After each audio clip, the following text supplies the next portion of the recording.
tinapay.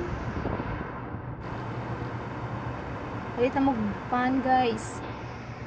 Gamay na lang bilhin. Kana na lang ang nabilin. Kana palitan na ninyo kay para magbuhat na bugtobag.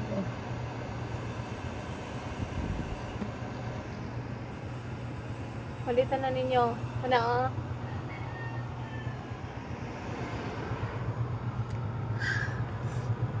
abi na ako wala na yung mamalit ko ganina. Nabaman di ay napalitan ko balik 200. So nag-decide ko na magbuhat.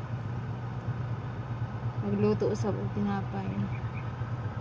Kaya dili sa unta ko magbuhat ba kay daghan pa manggod na bilin. Unya kay napalitan man ko. Magbuhat siguro ko o magluto siguro ko sa kaya para na anak ko bago niyang hapon. Karon bago lamang ko na human o balot sa toasted. Pagulong ko ba balot sa toasted ako i-deliver sa ilaha. Lakupay o gores.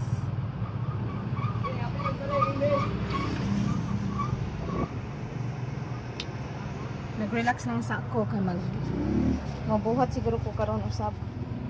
Tara ay toasted ara.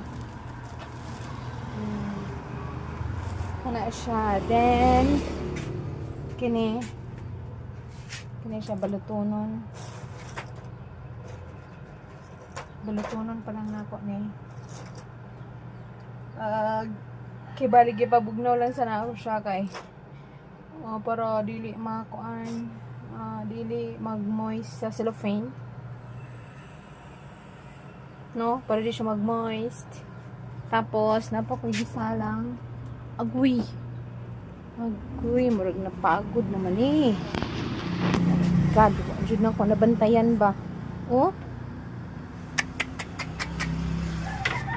sa ato pa ato ning kwaon kung anaon careful lang. Careful. Agoy. Butang nato dali. Dira nato ibutang, no. Butang nato dira. Ay, mo kuyawan gid. Ay. Nya ganina napasok ko ganina. Agoy, sakit kaayo. Wala nga. Ay. Dili nato siya butang. Pabugnawan sa nato siya kay katulad nga ang sinabi ko kanina, dili siya pwede dili siya pwede suludayon sa silupin kay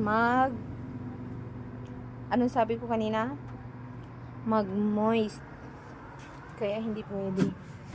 Tapos karon mo na lang nabilin sa itong pan nga binuhat kagahapon. Kanay gamay na lang siya. Unya kay naglibog ko kay naay meeting unya alauna. Sa may maayo ani. Naay meeting unya alauna ang oras. Alas 12. So 11:30. Kung 11:30 ang akong style ana kanang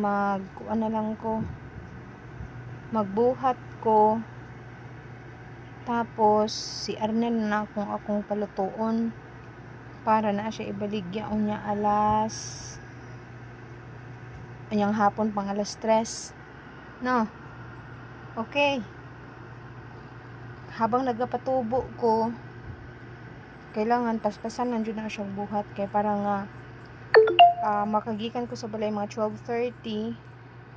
So sa ato pa maka-attend pa kog meeting. Okay dok? Right. Alright.